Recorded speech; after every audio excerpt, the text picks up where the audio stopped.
And we are live with Candace Davis and Aiyana Belguda, both educators.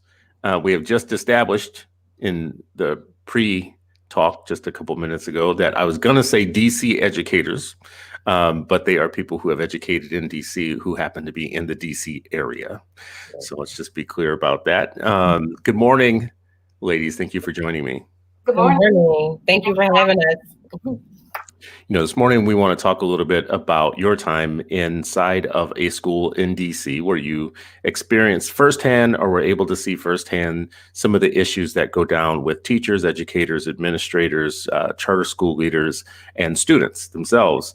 And I'll let you tell a little bit more about that story. But for the people watching and who know me well, I talk often about school choice, charter schools, all different kinds of schools, and charters happen to be in the news a lot, especially within the last 2 or 3 weeks or so, for issues going down within charter schools where a group of either educators or parents and students, both or all together, raise the issues that they see within their schools. It gets covered by the media, and I'm often on the outside wondering, I really wonder what's going on in that situation or what's happening there, because I consider myself a civilian, like an outsider.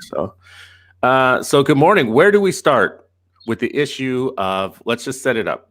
You two are educators at what's it called now? Say this name. It's like these. There's some words in the English language that make me look stupid when I try and say them. Ingenuity. Yes. There you go. What she said. Prep in DC. It's a school that prides itself as being one of the top schools in Ward 8 of DC for reading and math proficiency. It's a blended learning school or somewhat of a personalized learning school. Does above the average in the local area for math. When it comes to I think at-risk students, it does average for reading, does above average for math. Does a little bit below average for special education and a little bit higher for low-income students. I think that's the basic profile of the school locally. That's at least, now I see I'm getting a look from one of my guests. At least that's what it says on the page that I saw when I looked it up. Tell me what happened with you all. What was the issue? And when? Give us a timeline and what the issue was. So, well, first, thanks for having us. We're a little nervous. We haven't really done this before, but we're very excited to be here and talk about education. We are former vice principals from Ingenuity Prep Public Charter School. It's in Southeast Washington, D.C., as you mentioned, serving a high population of at-risk students and special education students. Starting in November, we started communication with the D.C. Public Charter School Board, the Office of State Superintendent of Education, also known as OSSE, DC Council, and State Board of Education, reporting concerns about complete chaos and total dysfunction at this school. We started working in just this school year, and we quickly learned within a month that there were so many violations. There were not enough support for mental health, several underqualified leaders and teachers, and just overall no basic systems or structures in place to support behavior management or teachers. And so when we reported this, we wanted them to understand that these concerns are not typical to urban communities. We've both taught and worked in several schools, charter and traditional public, and we've never seen what we've seen at Ingenuity Prep Public Charter School. The safety concerns were so extreme that we felt it was important for someone to do something immediately. Aiyana, do you want to talk about the specific safety? So a lot of safety concerns. We've had students we were the vice principals from the kindergarten to second grade academy, and some of the behaviors were so egregious that we've never seen anything in our lives. I mean, students were fighting until they drew blood. There were students eloping from the building. I was the vice principal of special education. I was asked to amend IEPs illegally to fit their blended learning model, so it could look good on paper. So some of those concerns we brought up, like Candace said, my first day, I was asked to amend IEPs, and I voiced how that's illegal. So just some of the practices were blatantly disregarding the law and just disregarding the behavior. we were trying to transition to restorative practice because they had a model of, I guess, silencing students through the uncommon model, where it was more like military and prison-like behaviors, where, you know, students have to sit at their desk, sit straight, you know, toes on tape. It was really militant-like. So we were trying to do away with that and just transition to more restorative practice, where students are learning replacement behaviors. But the system didn't allow us to accomplish that goal. It seems like a small question, but help me understand. So sitting up straight, I don't know what toes on tape means. Maybe you could tell me what that means exactly. I've probably seen it. I just don't know that it is. So it's just getting the students to stand in line, like a straight line, and they have tapes in the hallway to make students, you know, stand straight in a line. Yeah. So you don't have to stay on the tape. So it's the transition thing that people do in buildings to keep kids kind of in an orderly row or whatever when they walk all orderly. Okay, gotcha. So when you say a replacement behavior, what would be a replacement behavior for walking straight in a line and for sitting up at your desk? Candace, you want to speak on that? Well, we're talking about replacement behaviors. We're talking about what to do when students misbehave. So instead of punishing students, we teach them the appropriate way to get whatever they need, because we understand that student behavior is just communication. So most of the behaviors were so extreme, it was impossible to even start that process because no systems were in place. And on top of that, teachers did not have basic understanding of restorative practices. Leaders didn't have basic understanding of restorative practices. However, it was their decision to transition to this model prior to us even coming. So we started at this school with the assumption that restorative practices were already in place, that systems were already in place, and that teachers already had an idea of what the transition would be like. But instead, it was just chaos. It was complete chaos.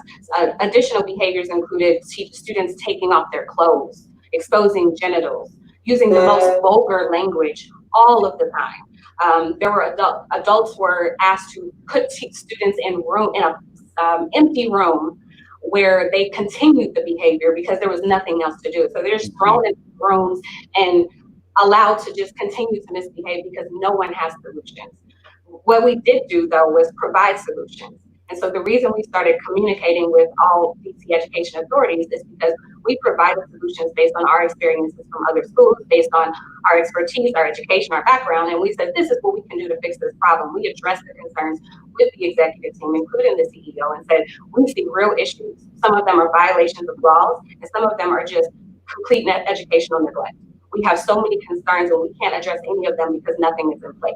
So here's what we have to offer. We gave them a thorough turnaround plan that we could not fully implement because the required staff that we needed was not there. We were told that we would get that required staff, but it never happened, and so chaos just ensued.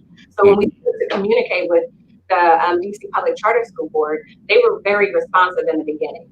And we realized quickly that the best option was to continue to testify and communicate with all education entities so that they can stay aware of what was happening. So they conducted an audit.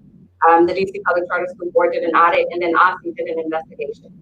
The reason we're here today is because we want to talk more about how the accountability systems within the DC Public Charter School Board and OSCE have not changed anything at this school.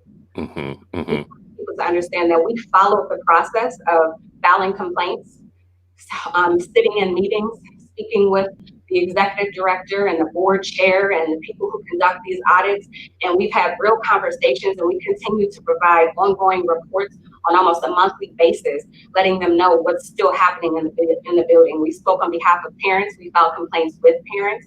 Parents spoke up for themselves. And even still, we are still at a place where students are still suffering, or they will suffer when they return back to the school. Chioma asked a question, were functional behavioral assessments presented to families to consent or any engagement with their parents?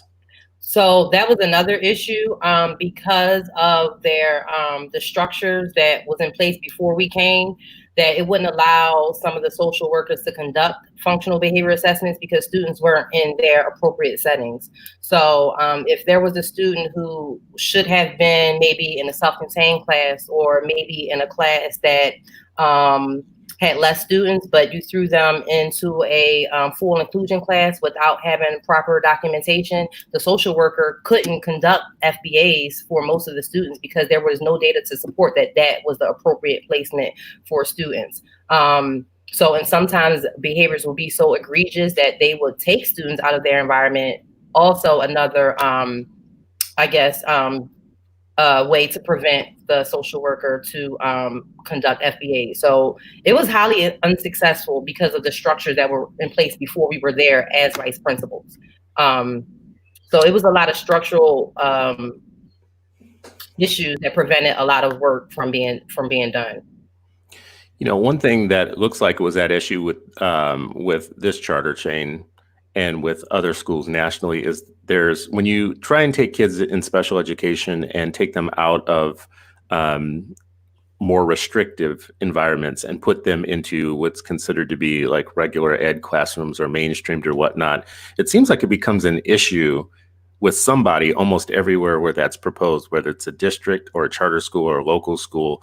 And I always get a little bit confused because there are people who are saying equity means getting kids out of the most restrictive, isolated rooms and into regular education classrooms. And other people fight back sometimes and say, well, those kids will be disruptive in regular ed classrooms, or they won't be able to fly. Help me understand the issue between getting kids out of what I have one friend who calls them special education ghettos, and into regular classrooms, but sometimes that may not be the best. And I support inclusion, and I also support self-contained, because I was a self-contained teacher for years for students with intellectual disabilities. I also support small classrooms, because if I have a student who has ADHD, severe ADHD, and I want to throw him into a class with 32 students, and any small thing can be a destructibility. I've seen a lot of that happen at Ingenuity Prep.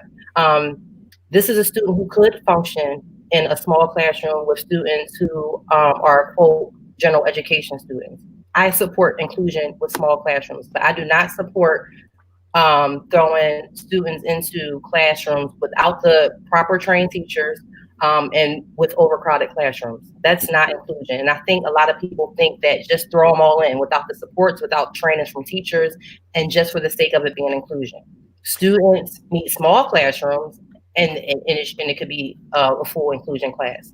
Also, I think that sometimes they had students with autism or students who had severe intellectual disabilities in classrooms where if I'm in a second grade classroom, but I can barely recite my ABCs, and I'm in a classroom with 28 students and I don't have trained teachers, the system has failed another child again. Do you all at this school, at least at the schools that you were in, from what I could determine from looking up, you had more than your fair share, or actually this entire chain has more than its fair share of first-year teachers, or at least definitely less than 5-year teachers? That's what I was going to mention. I think a lot of students can probably be successful in I believe a lot of students with IEPs who typically would be in a self-contained classroom could be successful in general ed if we had qualified teachers with specific training in special education. I think one of the issues is that there was no plan for this transition, and there are also no resources available to these teachers who don't have certifications in special education. So yes, to your point, and outside of special education, across the board, the teachers are not experienced enough with students who are at risk or students who are suffering from untreated trauma, and they're not able to make the connections that we would have needed them to make. They're not able to think quickly because of the lack of experience. They may have the background knowledge and the theory, but the application piece is not happening quickly enough. And because this is an at-risk, high-need school, we need highly qualified teachers, not brand new teachers. So you all go into a school like this, you're working there and seeing things that you think are just crazy, don't make any sense. What's the response of all the people you went through the chain with, principal, school leader, board member, board leader, when you bring up the fact that you see kids crying and distressed in the hallways, some running through the halls unattended, kids doing things like you mentioned earlier, like taking off their clothes and just like all this crazy stuff. What's the response when you bring this up? Well, the first thing to note is that the executive team at Ingenuity Prep are in the building, so they see this for themselves. Mm-hmm. They are watching this It's behavior. not like they're detached. Yeah, they're stepping over kids as kids have tantrums. Yeah. They're following children as they run out of the building. They are children back as children are trying to hurt each other. And so when we had the first conversation with them in September, the first formal conversation, when we proposed our new plan and explained all of the concerns, it was a very, it's hard to describe. It felt as if budget was more of a concern. It also felt as if they have the thought process, if we have a lot of people, this should work versus having qualified people. So there was a lot of conversations about, we have a lot of teachers or adults in the building, we should be able to get this done, but they're not acknowledging the fact that the training that is required is too much in order to resolve the immediate concerns. But overall, when we did propose our plan, it was accepted, and they agreed to at least hire 2 additional staff members to support the leadership team in just starting brand new. So our goal was to restart the school now that we have an understanding of the needs, now that we have an understanding of the concerns, and we have a real plan in place. We did restart the school, and it started off strong. The problem was we were working in too many capacities. We were trying to be coaches and evaluators and disciplinarians and security guards and everything else in between, because there were only maybe about 5 people who knew what they were doing. So, looking at the news report, and when you're at a distance like I am, that's the best you can do is like, look at the news reports. There weren't a ton that I found about this story, but the one that I did find seemed to be pretty even-handed. Represented your voice and the voice of the schools somewhere in the middle. I think they were trying to strike a balance just to be journalistic and show what's fair. In it said that there was pushback from the leadership that things went downhill after you all joined. And in 2 areas, I think, and I don't have the story in front of me, I should pull it up real quick. One of the areas was teacher satisfaction, I think, and the other, I think, may have been discipline or something like that. And it was basically saying that before you started, it was at, kind of a regular level. When you 2 were in the roles, it declined. And then it even had a line in there, which is like a punchline, like they've been replaced. And now that they've been replaced, things have went good again. Right. Yeah. I don't say that to assail you. It's on the record. It's true. So what do you think? I just think that the problems that we saw, there's no way that 2 people could have caused those problems in 2 months.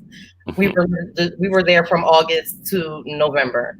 And when we separated in November, we still had teachers. We've had 6 pages of grievances from staff members and parents letting us know. To this day, we have people calling us about the issues at Ingenuity Prep. So I'll put on record that I feel like that's false information. And when you go from a system of silencing children, demeaning children, snapping at them to be quiet, or making them sit like this, to trying to teach children how to be children, you may see a uprising of behavior, because it's different. We didn't want to be military or policing the students. So when students are feeling less restricted, you will see an uptick in behavior. However, these were behaviors that were being suppressed for so many years. Mm-hmm, mm-hmm. Ray Ankrum, who's a principal in another state, one of my homies, says, no, 2 people can cause a storm. Okay. He may not be talking about you 2. He's just saying numerically, probably right, as a principal, that 2 people can cause a lot of trouble. Okay. I agree with him, but I think the facts speak for themselves. So we are not asking for anyone to just trust our word. We're asking them to go in and do the actual work to find out what's going on. And so our concern is that the work hasn't been done. every entity has decided to just check items off a list and say that they've completed everything, even though parents are still concerned about what's happening in the building. So we're not asking anyone to just trust us. We're asking them to actually go in and do a real audit and actually see what the systems are and see what the documentation says, and then address the concern. But that hasn't happened. And another thing this article failed to mention was that the transition to all of these changes in the school happened before we started. We walked into these changes with no implementation plan. It was we were misled when we were hired into believing that systems were already in place when they weren't. And of course, teacher dissatisfaction is going to exist. We were in agreement with the teachers. So when teachers were unhappy, we were also unhappy. We were on the same side of the teachers. In addition to that, teachers left once we left. So we believe it was about 35 staff members who left before April. Teachers were leaving on a weekly basis. The school was filled with substitutes because they couldn't keep positions filled. And also I want to add too, once we came, it was a 60% new staff member. So the year before they had this thing called the mass exodus where 60% of their staff left. So when we came, there were new people. I think on our floor, all teachers were new except for maybe 2. So in our academy, every teacher was new except for maybe 2 to 4 people. And that is because of the same concerns that we are reporting. We are not the first people to report these concerns. In fact, once we reported them to the DC Public Charter School Board, we received communication from former teachers who had left, and they thanked us for what we've done and what we're continuing to do. And they've actually spoken up about it. You know, in the big picture, what is it that you wanted to, what were the specific changes that you wanted to see happen that you think would have made it better for everybody? Well, first of all, there needs to be real consequences for violating the law. When students' lives are at risk and students are clearly suffering, there should be a clear system in place that acknowledges the fact that these leaders did not do what they were supposed to do by children. But so what's an example of that? Like, what would be an example of a law that was broken, or, you know? For example, like I said, so they were transitioned to full inclusion. One thing that they did, instead of collecting data or having multidisciplinary team meetings, they called me in just to call up the parent and amend the IEP. So they wanted me to reduce a student's IEP from 25 hours to 10 hours just to fit their inclusion model.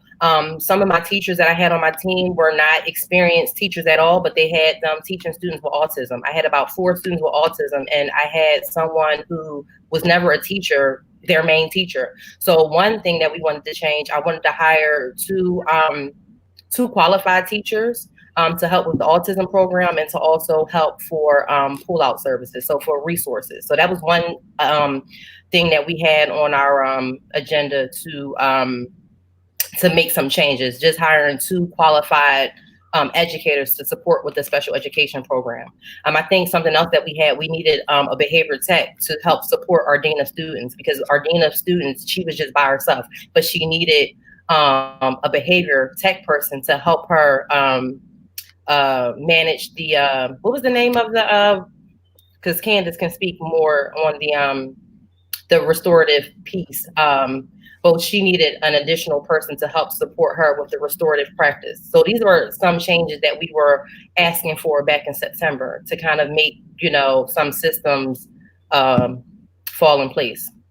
But once those changes didn't happen, we moved past what we wanted the school to do, because the school made it clear that they weren't going to do what needed to be done for students. They were going to continue to do the bare minimum because the law allows them to. What we would have liked for the DC Public Charter School Board to actually go in and do a real audit. And if they could see that changes could be made while students were in the building, they should have mandated those changes. There should not be recommendations. So one thing we were told is that once they do an audit and they do see concern, and the DC Public Charter School Board said that they did find that many of the reports that we made were accurate, they then gave recommendations for improvement. And we directly asked what mandates will be put in place knowing that laws were violated and there has been educational neglect. And they said that they cannot mandate anything, which means the school still has a choice to do it the way that they want to do it. So there's a question about that. So 2 things. One, what came of the recommendations or the audit? Because it seems to me that, like, if I run a school, I'm a school leader, this is naive me talking to you all in the morning with my first cup of coffee. Like, it seems to me, if I was a school leader of any school that received recommendations from a governing board that said, hey, we have substantiated some things going on in your school that you need to take a look at, that I would do it, that I would, at least make some sort of nominal attempt at it. So what happened? So you get recommendations back. What you just told me is that the recommendations are not binding. They're basically that, recommendations. And I'm a school leader. I'm sitting there now with this. I just decide not to do it. I mean, that's it. It's not that blatant. Instead, they've figured out ways to cover up what at one point looked bad, because they know that the school board is only going to go in and do school visits. They're not going in and looking at anything in detail. They're not digging into the paperwork. They're not digging into the systems to see that what they're saying they're doing is not there. So they can say they're doing anything, but if no one is required to prove that they're doing it, if no results are showing up, then they don't really have much to do. So what we've been asking for are results. So everyone's been telling us this is what we've done, but we're saying that parents are still concerned, teachers are still leaving, teachers are still reporting malpractice, so show us the results. So what about this idea that that some of the things are better now that you all are gone? As they're saying, like, since you all have left, they've seen improvements in some of these areas. How can parents, students, the public, how can any of us know what's really taking place? Now that you all are gone, the story is that, there's been an uptick in staff appreciation of what's changed, and things have been put in place for students. Well, there hasn't been a change in staff appreciation. They just left. So either that makes you happier, right? Well, that does make you happier if you leave. True. That's a good point. Yeah, but so teachers are not, the only people who are saying things have improved are the executive team. Teachers are not saying anything has improved. A parent reported in February, months after the audit, saying that things are progressively getting worse. So that's just not true. But I don't really know how else to say it, except for the fact when teachers don't come back to work, what else do you need? When teachers are leaving in the middle of the school year, that should be enough information to say something is wrong. We're not saying we know exactly what is wrong. We're saying something is wrong, and no one has given us proof to believe that they have resolved our concerns. As far as things looking better in the building, we can agree that it's not as egregious as we described to you as far as our experience, but that's only because they've transitioned back to the uncommon practices. So instead of teaching replacement behaviors and having systems in place for restorative practices, students are afraid. And it has also been reported that students have been sent home early and adults are not documenting it properly. And students are being placed in random rooms with random staff members when they misbehave, or they bribe students with a game room or a positive place when they do the right thing. And to be honest, I think that they have made real attempts. They just don't know what they're doing. They don't have the training, they don't have the experience, and they don't have the care that they need in order to really love our children the way that they need to be loved and do what needs to be done. Let me ask about that part. I looked up the school itself. The majority of the executive leadership team is of color. The majority of the board is of color. This gets a little flaky sometimes when you look at pictures, because sometimes you can't tell ethnicities of people, but this is just my rough, crude calculation of whatever, you know what I'm saying. So oftentimes a story like this is framed in the issue of racism, and you see all white staffs and white boards, and all white teachers and white principals, and then you say, well, therefore this is a situation where racism is really kicking in, and there isn't any love or care for the students because there's a social distance. Maybe a different word. There's a cultural difference between staff and students in the board, but this seems to be a different situation for me. Tell me if I'm wrong, but this is a very of color heavy leadership to the school. So are you guys saying that racism plays a part, or that there's only nominal participation of the people in color in leadership roles? I think I just want to start that Ingenuity Prep pays people very well. They not I'm saying I think the executive staff, they pay the executive staff very well. And when you come into a system and it's the only system you don't know any other system, then you believe in it. You don't know any difference. So I think people on the executive team, this is all that they know, or they're not experienced. They don't have any education background at all. So you don't know what it looks like. And sometimes when we frame it as at risk or Ward 8, these are what you expect. You expect the schools to look like this. So sometimes I think that if you don't work in Ward 8 or if you don't work in at-risk communities, this is just the expectations. You don't believe that the students can produce more. So I think more so it's ignorance on some of the part more than racism for maybe the Black members on the executive team.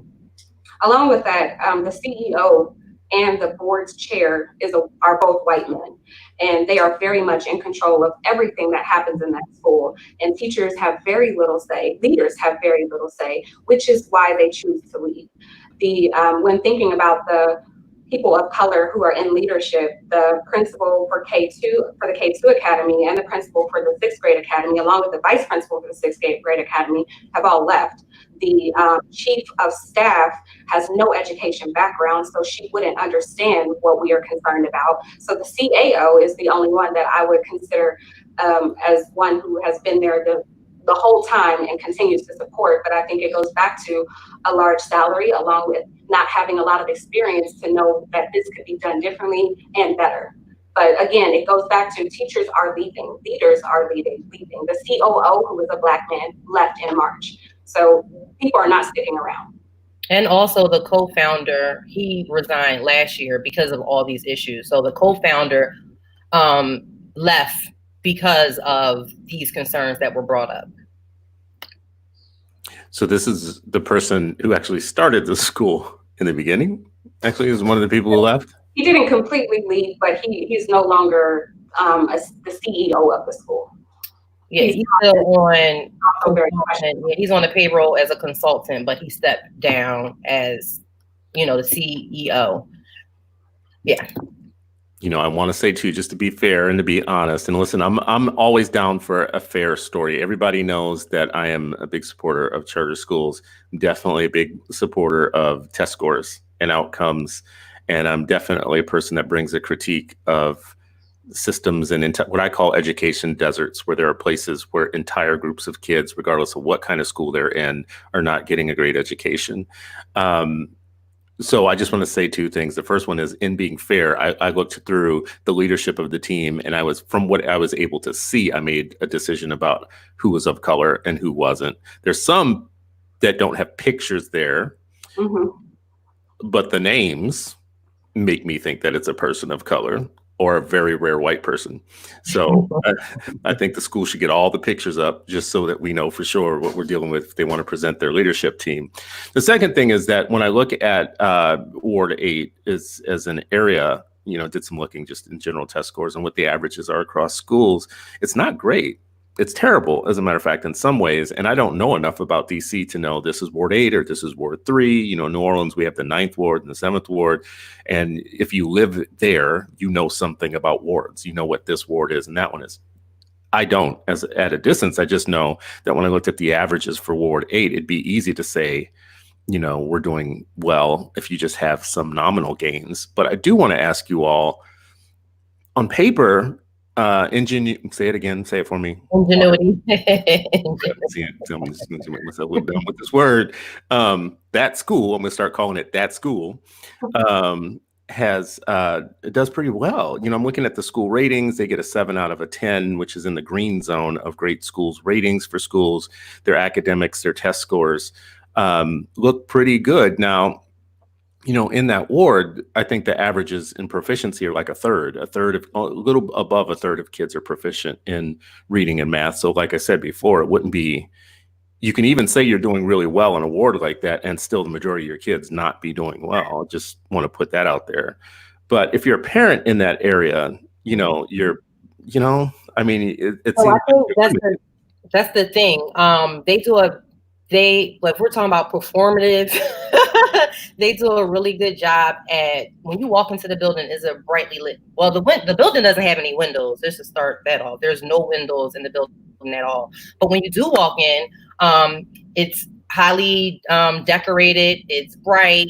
They go on field trips. They feed the students. But if I go to the public school down the street, it's dark, it's dim. We may not go on field trips. They may not, feed the families and children. So at glance, the facade of it all is what attracts the parents. And if I'm a parent and I have, 4 kids and I have to go, I have a lot going on, and I go to Ingenuity Prep, and then I look at the public school down the street, and I don't have to do much digging, but I can just look at the facade, I will probably choose Ingenuity Prep because the look of it. Well, what's interesting? First of all, let me say this. People stop building damn schools without windows, right? Like, I'm going to become a sniper if I find one more public school in the United States that think kids are like hothouse flowers and need to be up in damn schools without windows. And I have seen this a lot. Like, way too many schools are dark and dingy. And you think, as a parent, I'm putting my kid in that all day long? Really? Like, what's my kid, a mushroom? I'm going to put him in the dark all day long. I hate that. Buildings matter. The beautification of schools matter. Stop it. I know it sounds fluffy, but what you feed kids, the building you put them in, all of it is a signal to them about the education you're intending for them to have. So just knock it off, people. This thing around parents, though, they do, like me, care about when you walk in and you see one building is decrepit and another building looks like a professional place, nicer, newer, shinier, brighter, better taken care of. That is, I think, an attraction, but so is safety. And what you all have said to me is that you witness chaos. Now, as a parent, I don't care how nice the building looks if you have chaos going on. But the thing I usually look for is here. It's up on the screen right now, is how are they doing with test scores? This is one of those weird things about low expectations, though. They get a 7 out of 10 on the great schools, rating scale. A lot of this has to do with how do you measure up against the average in your local area.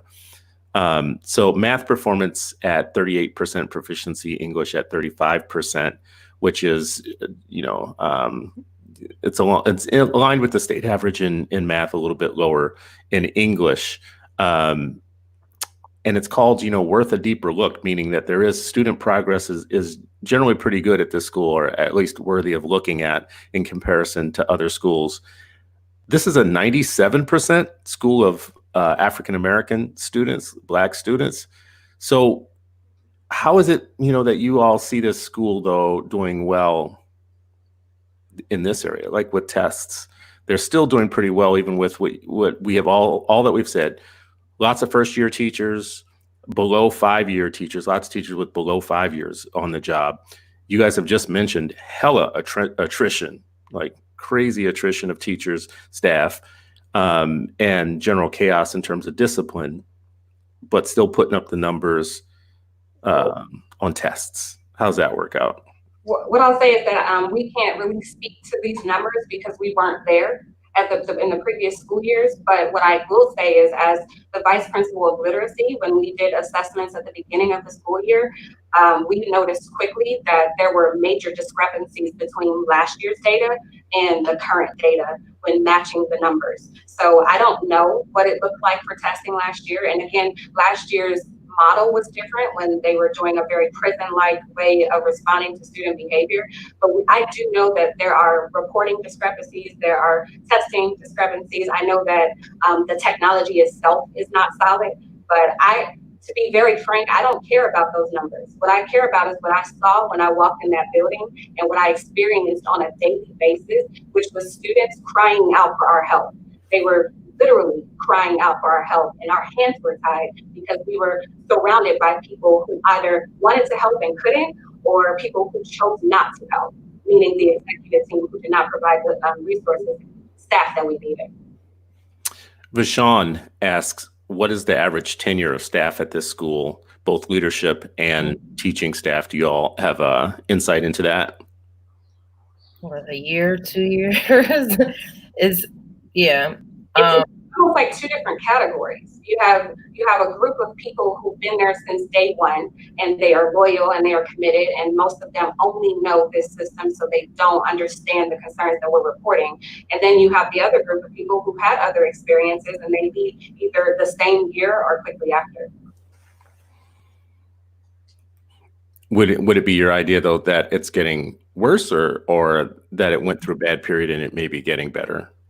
So like we said, before we came, it was a 60% turnover from last school year. This school year, before March or April, 35 staff members separated from the school. And then reports we were getting from current staff members that they're not returning. So we don't know the exact numbers, but again, it's still a high turnover. 35 people gone before March is highly concerning.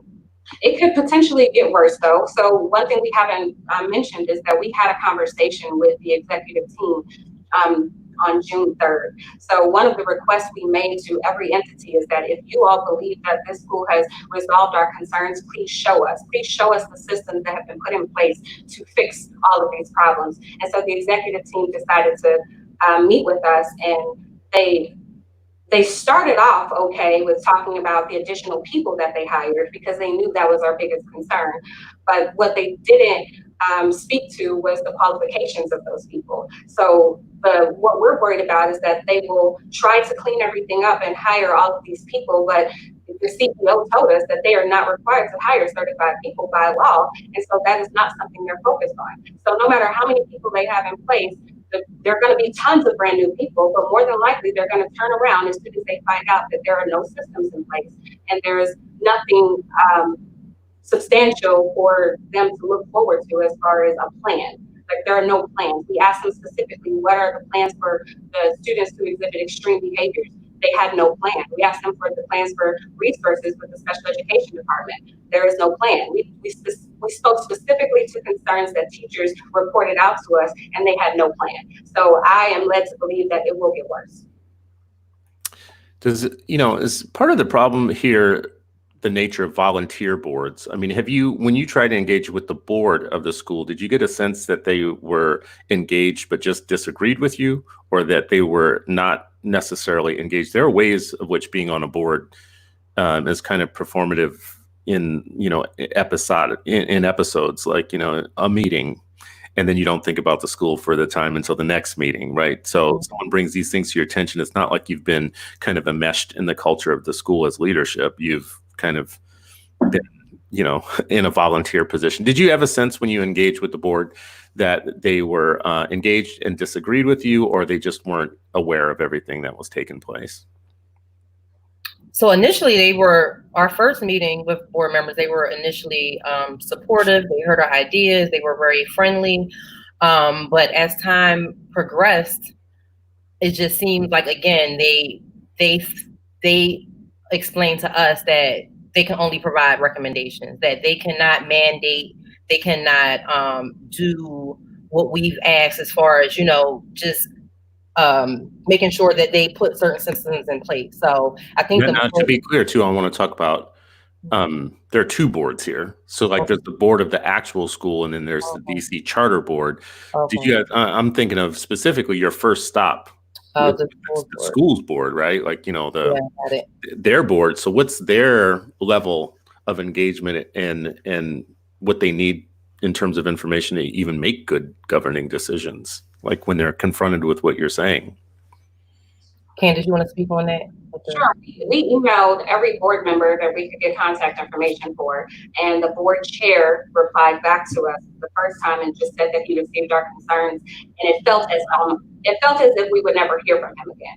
It wasn't until we testified at the charter board hearing that we heard from him again, and we sat down and had a meeting about our concerns. And that's when we gave specific details of everything that we experienced, along with our attempts to improve the situation before separating from the school. And again, he took notes. He did not really express anything at the time, and I think he was most concerned about what we could do legally against the school. So he was looking to protect the school more than worry about what we were saying about students, and that students was at risk.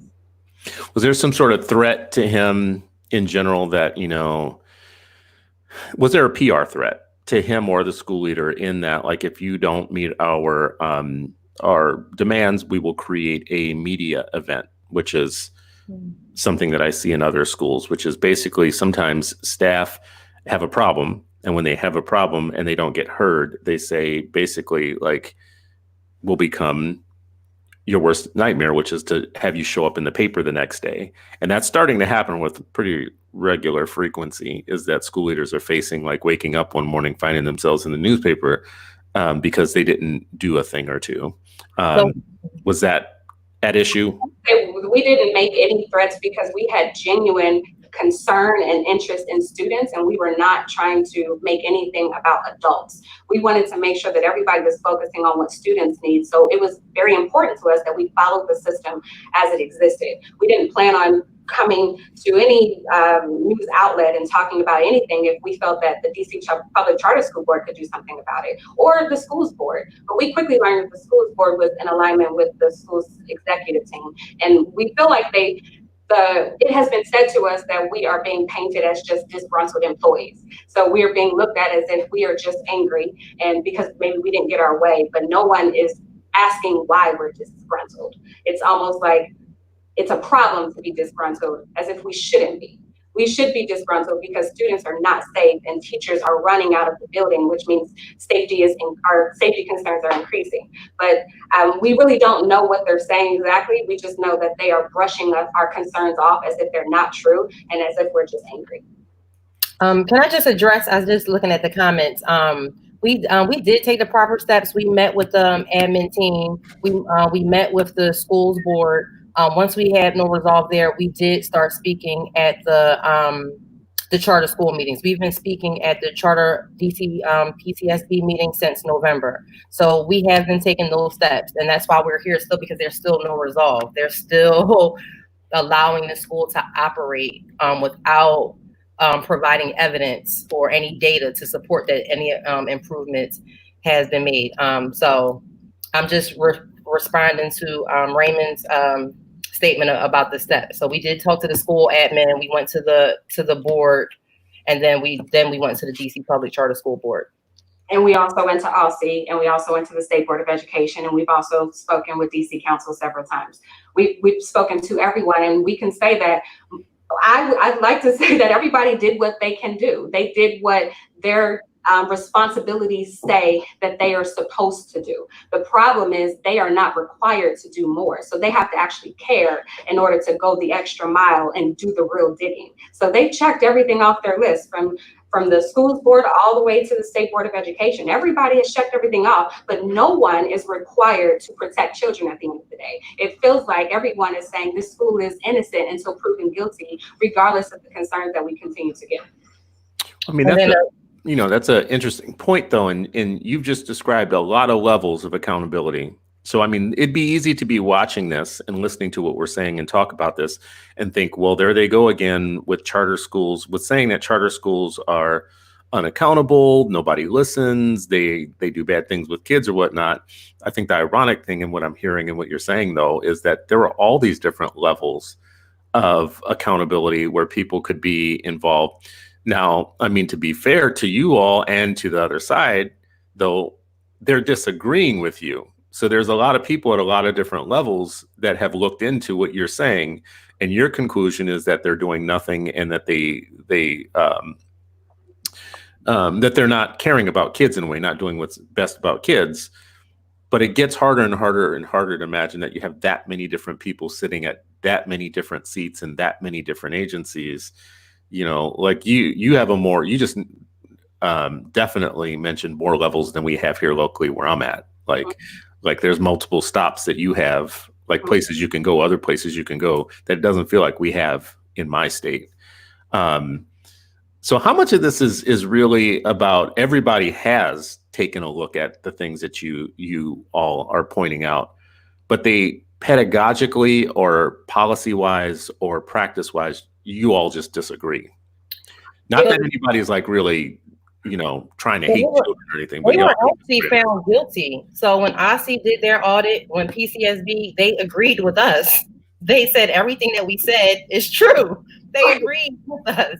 They were like, oh yeah, we found that complaint. Oh yeah, you guys were right. We did see that. So our thing is, you see it, you agree with us. Mm-hmm. What are you going to do? Why are they allowed to keep? So I have students who have not received their compensatory services because they weren't serviced the entire school year.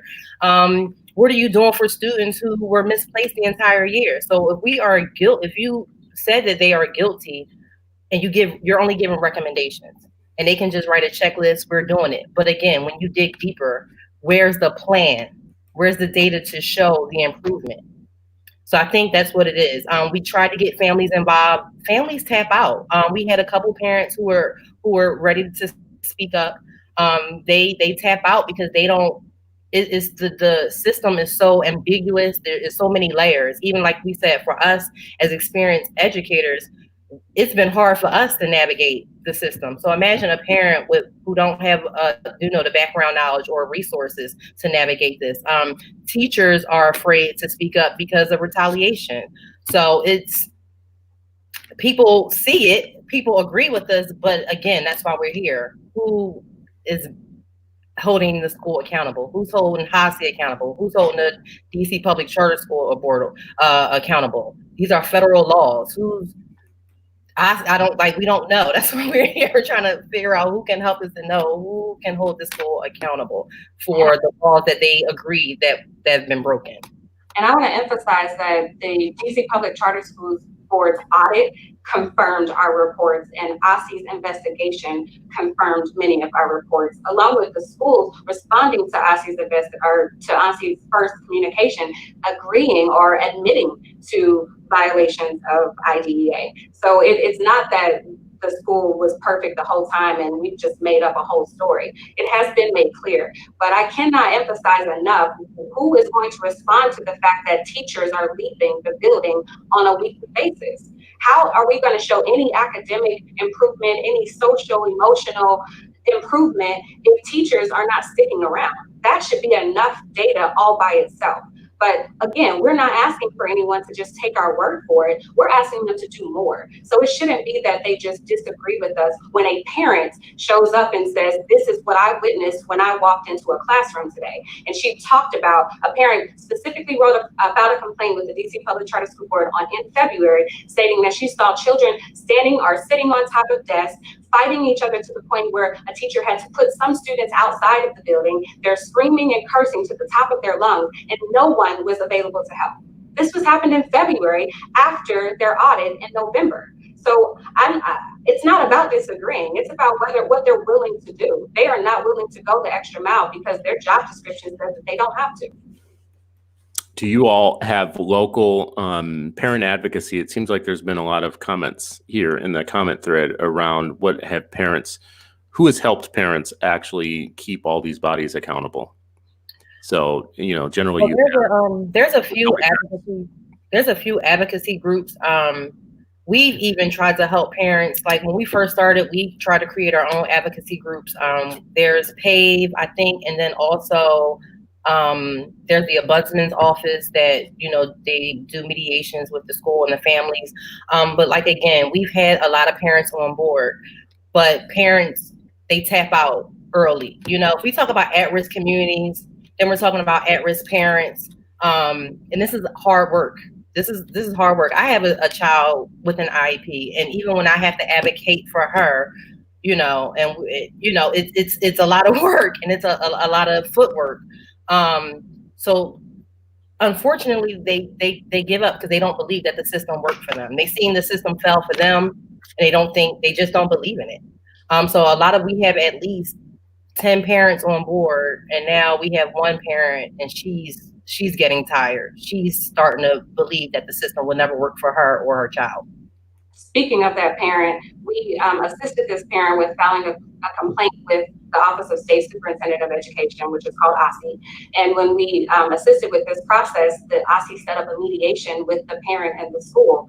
And the parent asked that we listen to the conversation to offer support with questioning and so on. And so when listening to this conversation, it was eye-opening to see how little they think of parents, and when they assume parents are ignorant, they don't answer questions directly, and they are very persuasive in their language. So this parent was given questions directly from us that were never answered, and she was basically they tried to convince her that she could stop the investigation as long as they offered her so many hours of compensatory services, without providing the data that she was requesting for to really understand what her child needs, what services were provided to her child, and what services will be provided in the future. And we filed a complaint with OSCE regarding this conversation, and we didn't get any response to that. So in addition to parents tapping, one of the reasons why parents tap out is because they're mistreated. They're treated as if they're ignorant. They're being told lies. They know that they're being told lies, but they didn't go to school to teach. So they don't know all the policies. They don't know everything they should know in order to ask the right questions and listen for the right answers. So they feel as if it's a waste of time. They don't trust the system.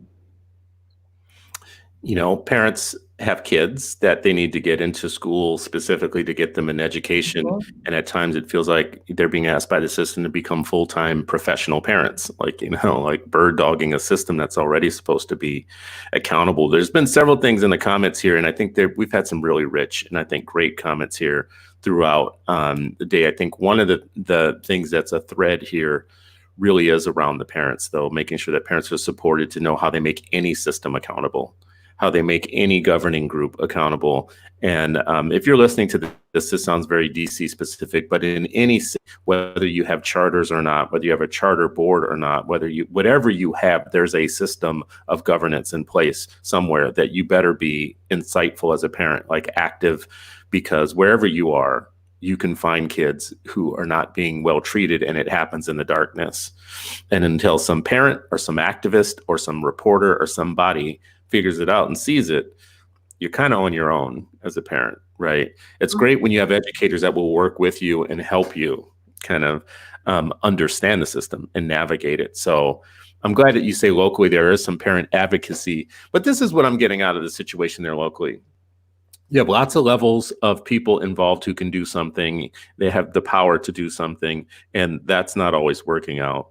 You have avenues for parents to become informed and to form their activism, and that's not always doing the thing. You have educators who care, and some who are just leaving and moving around. But you have lots of cooks in the kitchen who could be doing something, and it's still not working out, which to me just basically becomes another rally cry for parents to be very straight up about what their kids need and constantly holding the system accountable, whoever it is, like wherever it is. I do want to say this about the local school board, because you guys have mentioned a couple of times that there was an audit, there were recommendations, and I found some of what was done from that audit. So the audit actually called for the conclusions of the audit. Actually recommended that schools take a step to evaluate and improve policies and practices regarding special education, student supports, and contributing factors to grade retention. That was partially because there was an outrageous grade retention of special education students. The implementation of the school's restorative justice practices, or restorative practices is what this says, and reevaluate seclusions, restraint, and physical escort practices and policies, and notification to parents after every instance. This is one of the, these are several of the recommendations. Also asked that the school take steps to increase its oversight in the areas of special education compliance, teacher observations and coaching, and measurement of success of the school's turnaround plan. So those were the recommendations. So it holds true with what you said. There was an audit. The audit made some conclusions that are in favor of what you all are saying to me right now. And then there were some recommendations. It also says that the charter school board will follow up on the status of the school's turnaround efforts in future communications, continue to closely monitor community complaints that may potentially come in regard to the school, and conduct follow-up unannounced site visits to the school, which, to be very honest, anybody listening, has always been my favorite tactic about what really goes down as a school, in a school. If you are a community member, a parent, or a board member, schools are public property, especially when they're public schools. And showing up unannounced to school gives you way more information than you'll ever have than announcing your visit and for people to pretty everything up. And a lot what you guys have described today, to me, I think only can be seen. This is just me advocating a really controversial practices. The only thing that you can only see that by showing up unannounced. And it'll only take a few minutes for somebody to find you when you're walking through. So make those first minutes count. See all that you can. Anyways, which is going to sound like really bad advice. So don't take my advice, people. I'm just like saying this, you know, as a person who was a school board member before, who got in trouble for making unannounced visits, but had been told by a previous school board member that it was the best way to get some real eyesight on what really goes down in the school. Well, we're coming up to time here. What's the resolution that you guys would like to see? You have had a chance to tell your story. Hopefully I've allowed you to tell your story fairly, because that's what I want these morning discussions to be about. But what is it that you want to leave people with? What's the message here? What's the big point? And what's the takeaway? What would you want to happen so that things would be better for kids in DC, Ward 8, and specifically in this school? Aiyana? I think now, since they've had chances to rectify the problem, I just think now we do not see any light at the end of the tunnel. I think Ingenuity Prep should be closed down because this is not the first year that it's been reported that they've blatantly broken the law. And from that, I just think that some policy needs to change as far as who mandates what schools need to do as far as upholding the law, the federal law. So I think that's something that we kind of are advocating right now for the school to be shut down. I agree. The reason we are advocating for the school to be shut down is, number one, the school was found guilty of serious violations that have directly impacted the safety of students, and we have no proof to believe that they have corrected those violations. On top of that, we do not believe that the leaders are qualified to do their job. Their best effort will not be enough for our students, and we need to push the need for qualified leaders and teachers above anything else. And because we know that our students are returning next, or whenever the time comes, we know students are coming back to this school, we want to make sure that teachers feel confident with working with our students and making sure that teachers feel supported so that teachers stick around. Teachers are not going to stick around for this leadership. So we want the DC Public Charter School Board and the Office of State Superintendent and the State Board of Education and DC Council to do something to protect our students. If they're not going to do something, we're asking for the public to help us as we protect students. It's some really deep and it's a issue that we should keep tabs on, because it's a good case study for people not just in DC but elsewhere to watch with these things. And let's see where the thread goes. Let's see, you know, like where all the actors and players go with this. I hate to do this at the end, but we have a question that I think I didn't ask that I could have asked, and it's from Heather Harding. It says, do these ladies regret getting involved with the school? Getting involved with this school has changed my life. God has allowed me to see from a different perspective why our students, or why Black students in at-risk communities are not being successful. I have had an opportunity to demonstrate another level of faith in him, and I have sacrificed basically my profession to make sure that these students are okay. And not only are we looking to make sure that Ingenuity Prep students are okay, but all students who are serving under the DC Public Charter School Board. We want to make sure any student in an at-risk community is okay. So absolutely not. This is the best thing that's happened to me. Yeah, I agree. It opened up our eyes, because like with our experience, we've never seen anything like this. So it opened up our eyes to see how other schools, it may not just be Ingenuity Prep, but how can we address this issue in DC, in Ward 8, or across the nation? Because it's happening. It's not just Ingenuity Prep. So like she said, we sacrifice our livelihoods, you know, because we are really passionate about this cause. It somewhat traumatized us a little bit because of what we saw happen to some of the students. But again, it gave us, you know, like God has given us this will to keep fighting for the students that that we service. This has been a great hour. with, and I should say in an hour and more, because knowing the way that we do things here, it's always more than an hour, but this has been an hour and 3 minutes with Candace Davis and Aiyana Belguda, both educators, but former vice principals at Prep. I'm not going to try to say the name because I apparently have a problem with that particular name. Prep in Washington, D.C., Ward 8 school that has been in the news since last December, facing some issues with special education students and internal workings and practices with staff, with discipline, with turnover, attrition, with parents being heard, and with all levels of the boards within DC having a hand in it, but things not necessarily turning around right away. So I'm thanking you all for being brave, for coming to tell your story this morning, for shining a light on something. If anybody else, something that needs to have a light shined on it, if anybody else in Ward 8 would want to help us get a more and deeper and richer understanding about what goes down in Ward 8 and what goes down in DC and charter schools, please contact the show. My email address is christopher@activist.com. If you shoot me an email, we can keep pulling the threads on these stories. It's good for people to hear them day by day and become smarter because you're hearing from real people that have real involvement. Educators, thank you for being on this morning. I appreciate you. Thank you for having me. Thank you. Yes. Have a great day. For anybody that is wanting to be in touch with our two guests today, again, email me, christopher@activist.com, and I will put you in touch with them. Thank you all for watching and for